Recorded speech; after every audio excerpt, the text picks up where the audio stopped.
दोस्तों, एक बार फिर से स्वागत है आपका प्रजापति न्यूज में। क्या आपने कभी सोचा है जो सफेद चमकती चीनी आप रोज चाय में घोलते हैं वो असल में काफी सफेद थी ही नहीं। और अगर मैं आपसे कहूं उस एक चम्मच चीनी के पीछे ऐसी प्रोसेस और ऐसे केमिकल स्टेप्स छिपे पड़े हैं जिनके बारे में 90% लोग जानना ही नहीं चाहते, तो यहीं से शुरू होता है आज का वीडियो। कल्पना कीजिए, हरे भरे गन्ने के खेत, फिर विशाल फैक्ट्री, गरजती मशीनें, उबलता जूस, गैस से भरे टैंक और धीरे धीरे वही भूरा गंदला तरल बदला जाता है आपकी प्लेट में रखी परफेक्ट सफेद चीनी में। लेकिन सवाल यह है, सफेदी आती कैसे? और क्या सच में हर चीनी उतनी ही सेफ होती है जितनी हम मान लेते हैं? इस वीडियो में मैं आपको सिर्फ प्रोसेस नहीं दिखाने वाला, बल्कि वो सच्चाई भी खोलने वाला हूं जो पैकेट के बाहर कभी नहीं लिखी होती। अगर आप जानना चाहते हैं कि चीनी कैसे बनती है और किस कीमत पर, तो ये वीडियो मिस मत करना, मतलब आधी कहानी कभी न जानना। दोस्तों, क्या आप जानते हैं आप रोज जो 1 चम्मच चीनी अपनी चाय में डालते हैं उसे बनाने में 25 से 30 अलग अलग प्रोसेस से गुजरना पड़ता है। और सबसे हैरान कर देने वाली बात यह है, जो सफेद चमकदार चीनी आप खाते हैं वो असल में शुरुआत में भूरे रंग की होती है। तो फिर ये सफेद कैसे बनती है? और क्या सच में कुछ चीनी में सल्फर होता है जो हमारी सेहत के लिए खतरनाक हो सकता है? दोस्तों, आज की इस वीडियो में हम जानेंगे कि गन्ने के खेत से लेकर आपके किचन तक चीनी का सफर कैसा होता है और फैक्ट्री में किन किन मशीनों और केमिकल्स का इस्तेमाल होता है जो शायद आपको पता भी नहीं होगा। इसलिए मेरे यानी अपने दोस्त विशाल प्रजापति के साथ वीडियो में अंत तक बने रहिएगा। चलिए फटाफट कमेंट में बताइए मेरी आवाज आपको कैसी लगी। क्या ये आवाज आपने पहली बार सुनी है या पहले भी सुनी थी? मुझे सच में जानना है, क्योंकि आपकी एक लाइन का कमेंट मुझे अगली वीडियो के लिए और ज्यादा जोश दे देता है। और हाँ, चैनल को सब्सक्राइब जरूर कर लीजिए ताकि आने वाली हर नई वीडियो सबसे पहले आप तक पहुंच जाए। वीडियो को लाइक करके अपना प्यार जरूर दिखा देना, क्योंकि आपके लाइक्स ही तो वो ताकत है जो हमें सच्चाई बोलने का हौसला देती है। तो चलिए वीडियो में आगे बढ़ते हैं। दोस्तों, चीनी बनाने की पूरी कहानी शुरू होती है गन्ने के खेतों से, जहां किसान महीनों की मेहनत के बाद गन्ने की फसल काटते हैं। अब इन गन्नों को जल्द से जल्द शुगर फैक्ट्री तक पहुंचाना बेहद जरूरी होता है, क्योंकि गन्ने को काटने के 24 घंटे के अंदर अगर प्रोसेस नहीं किया गया तो इसमें मौजूद शुगर कंटेंट कम होने लगता है। इसलिए बड़े बड़े ट्रकों ट्रालियों में गन्नों को लोड करके सीधा शुगर मिल्स में पहुंचाया जाता है। जब ये ट्रक फैक्ट्री के गेट पर पहुंचते हैं तो सबसे पहले इन गन्नों की क्वालिटी चेक की जाती है। एक सैंपल लिया जाता है और लैब में टेस्ट किया जाता है कि इन गन्नों में कितना शुगर कंटेंट है, कितनी नमी है और कितनी अशुद्धियां हैं। इस टेस्टिंग के बाद ही तय होता है कि किसान को कितने पैसे मिलेंगे, क्योंकि जितना ज्यादा शुगर कंटेंट उतनी ज्यादा कीमत।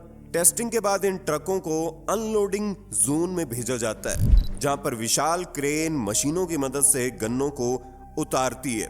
दिखने में बड़ा आसान लगता है, लेकिन असल में किसी बड़ी फैक्ट्री में एक दिन में 5 से 10 हजार टन तक गन्ने प्रोसेस किए जाते हैं। अब शुरू होता है असली खेल, यानी चीनी बनाने की प्रक्रिया। सबसे पहले इन गन्नों को एक कन्वेयर बेल्ट के जरिए श्रेडर मशीन में भेजा जाता है। ये श्रेडर मशीन बिल्कुल वैसी होती है जैसे आपने किचन में सब्जियां काटने वाली ग्रेटर देखी होंगी, बस ये उससे 1000 गुना बड़ी और ताकतवर होती हैं। इस मशीन में तेज धार वाले ब्लेड्स लगे होते हैं जो गन्ने को कुछ ही सेकंड्स में छोटे छोटे टुकड़ों में काट देते हैं और बारीक फाइबर में बदल देते हैं। लेकिन अभी तक गन्ने का जूस नहीं निकला है, सिर्फ गन्ने छोटे टुकड़ों में कट गए हैं।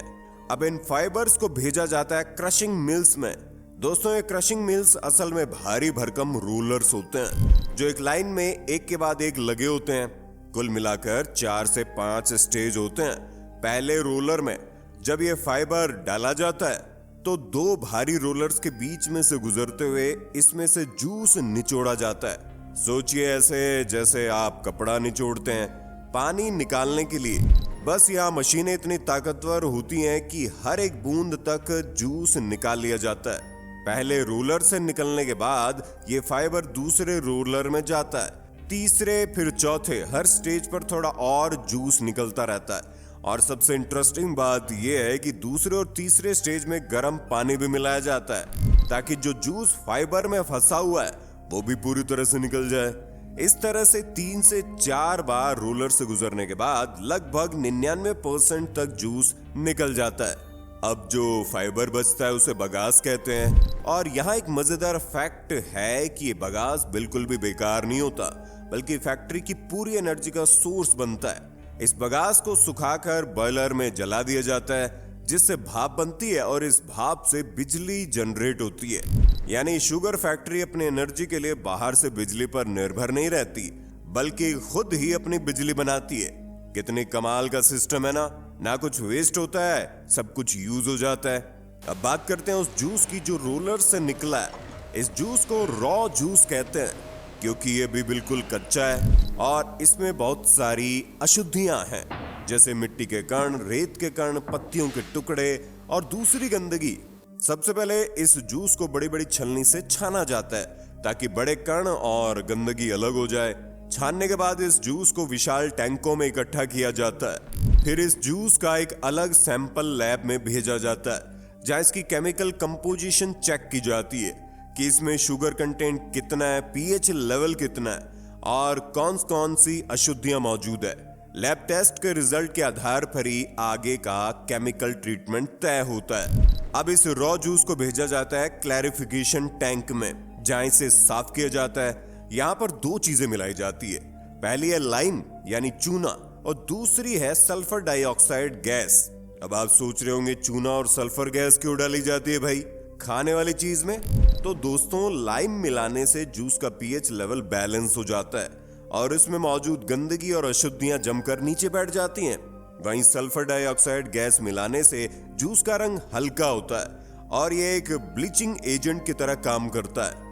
इन दोनों चीजों को मिलाने के बाद पूरे मिक्सचर को 5 से 6 घंटे तक धीरे धीरे मिलाया जाता है बड़े बड़े मिक्सचर की मदद से।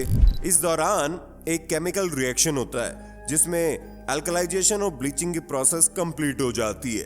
अब इस मिक्सचर को क्लैरिफायर टैंक में भेजा जाता है। ये टैंक बहुत बड़े होते हैं और इनमें जूस को चुपचाप खड़ा रहने दिया जाता है कुछ घंटों के लिए। इस दौरान क्या होता है कि सारी गंदगी और अशुद्धियां सेडिमेंट बनकर नीचे बैठ जाती हैं और ऊपर क्लियर साफ सुथरा पीले हल्के रंग का जूस रह जाता है। इस साफ जूस को ऊपर से निकाल लिया जाता है और नीचे जो कचरा यानी सेडिमेंट बचता है उसे अलग कर दिया जाता है। इस सेडिमेंट को प्रेस मड कहते हैं और इसे खेतों में खाद की तरह इस्तेमाल किया जाता है और यहाँ कुछ भी वेस्ट नहीं होता।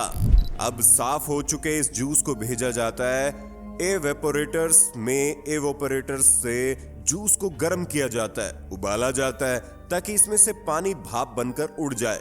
जूस में लगभग 80 से 85% पानी होता है और हमें इस पानी को निकालना होता है। एवेपोरेटर्स में एक के बाद एक कई चैम्बर्स होते हैं और हर चैम्बर में जूस उबलता रहता है। धीरे धीरे पानी कम होता जाता है और जूस गाढ़ा होता जाता है। कई घंटों के इस प्रोसेस के बाद जो चीज मिलती है वो है गाढ़ा चिपचिपा सिरप, जिसमें अब लगभग 60 से 65% शुगर कंटेंट मिल जाता है। इस सिरप को शुगर सिरप या थिक जूस कहते हैं। अब इस सिरप को भेजा जाता है वैक्यूम पैन्स में जहां असली जादू होता है, यानी चीनी के दाने बनने लगते हैं। वैक्यूम पैन एक विशेष तरह की मशीन होती है जिसमें कम प्रेशर पर सिरप को उबाला जाता है। कम प्रेशर में सिरप कम तापमान पर ही उबलने लगता है, जिससे चीनी जलती नहीं है और उसकी क्वालिटी बनी रहती है। यहाँ पर सिरप को गर्म करते हैं, फिर इसमें पहले से बनी चीनी के छोटे छोटे दाने मिला दिए जाते हैं। ये दाने सीड का काम करते हैं, यानी इन्हीं के चारों तरफ नई शुगर क्रिस्टल बनने लगती है। जैसे जैसे सिरप ठंडा होता है, शुगर के मॉलिक्यूल इन सीड्स के चारों तरफ जमने लगते हैं और बड़े बड़े क्रिस्टल्स बन जाते हैं।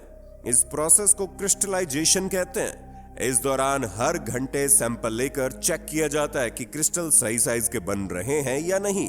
अब परफेक्ट साइज की क्रिस्टल्स बन जाती है तो इस मिक्सचर को ठंडा किया जाता है। अब इस मिक्सचर में 2 चीजें होती है, एक है शुगर क्रिस्टल्स यानी चीनी के दाने और दूसरी है मोलासेस यानी गाढ़ा भूरे रंग का चिपचिपा लिक्विड जो गुड़ जैसा दिखता है। अब इन दोनों को अलग करना होता है। इसके लिए इस्तेमाल होती है सेंट्रीफ्यूज मशीन।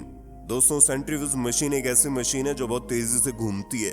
1 मिनट में 1000 से 2000 बार। इस मशीन के अंदर एक बारीक जाली होती है। जब मिक्सचर इसमें डाला जाता है और मशीन तेजी से घूमने लगती है तो सेंट्रीफ्यूगल फोर्स की वजह से मोलासेस जाली के छेदों से बाहर निकल जाता है और शुगर क्रिस्टल अंदर रह जाते हैं। ये बिल्कुल वैसा ही जैसे आप कपड़े धोने वाली मशीन में स्पिन करते हैं तो पानी बाहर निकल जाता है। इस प्रोसेस को 2 से 3 बार दोहराया जाता है ताकि मोलासेस पूरी तरह अलग हो जाए। दोस्तों अब जो शुगर क्रिस्टल बचते हैं वो होते हैं हल्के भूरे रंग के। इसे रॉ शुगर या ब्राउन शुगर कहते हैं, लेकिन मार्केट में जो सफेद चमकदार चीनी मिलती है वो इससे अलग होती है। उसे रिफाइंड शुगर कहते हैं। तो अब सवाल यह है, ये भूरी चीनी को सफेद कैसे बनाया जाता है? रिफाइनिंग प्रोसेस में सबसे पहले इस रॉ शुगर को डिस्टिल वाटर में घोल दिया जाता है। पूरी तरह घुलने के बाद एक क्लियर लिक्विड बनता है, लेकिन इसमें अभी भी हल्का रंग होता है। इस लिक्विड को सैंड या ग्रेवल फिल्टर से गुजारा जाता है जो बचे हुए कंकर, पत्थर और अशुद्धियों को छानकर अलग कर देते हैं। अब आता है सबसे इंपॉर्टेंट स्टेप यानी डीकलराइजेशन, जहां चीनी को सफेद बनाया जाता है। अब यहाँ 2 तरीके इस्तेमाल होते हैं। पहला तरीका है सल्फर डाइऑक्साइड गैस का इस्तेमाल, जो भारत में सबसे ज्यादा यूज होता है। इस मेथड में शुगर सोल्यूशन को एक टैंक में डालते हैं और उसमें सल्फर डाइऑक्साइड गैस छोड़ देते हैं। ये गैस एक ब्लीचिंग एजेंट की तरह काम करती है और शुगर का रंग हल्का कर देती है, लेकिन इसकी वजह से चीनी में थोड़ी मात्रा में सल्फर रह जाता है जो लंबे समय तक खाने से हेल्थ के लिए नुकसानदायक हो सकता है। दूसरा तरीका है एक्टिवेटेड कार्बन का इस्तेमाल, जो एक नेचुरल और सेफ तरीका है। इस मेथड में शुगर सॉल्यूशन को एक्टिवेटेड कार्बन फिल्टर से गुजारा जाता है जो सारे कलर पार्टिकल्स को अब्सॉर्ब कर लेता है और चीनी बिल्कुल सफेद हो जाती है। ये मेथड महंगा होता है लेकिन ज्यादा सेफ है, इसीलिए मार्केट में सल्फर फ्री शुगर की कीमत ज्यादा होती है।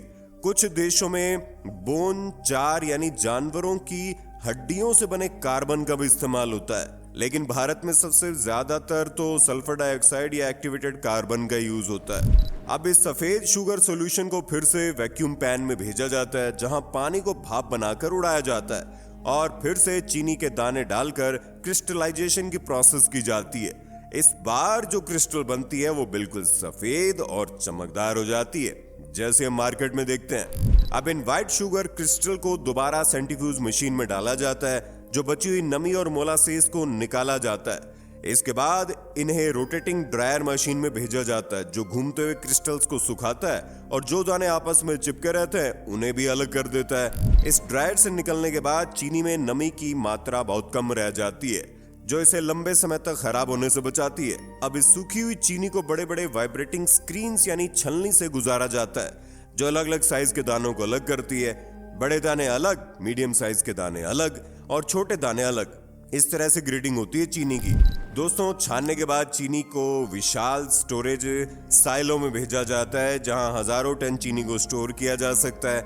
ये साइलो एयर टाइट होते हैं और इनमें तापमान भी कंट्रोल रहता है ताकि चीनी की क्वालिटी बनी रहे। दोस्तों स्टोरेज से चीनी को ऑटोमेटिक पैकिंग प्लांट में भेजा जाता है जहां पूरी तरह से मशीनों में पैकिंग होती है। पैकिंग के बाद इन चीनी की बोरियों को प्लेट्स पर लोड किया जाता है।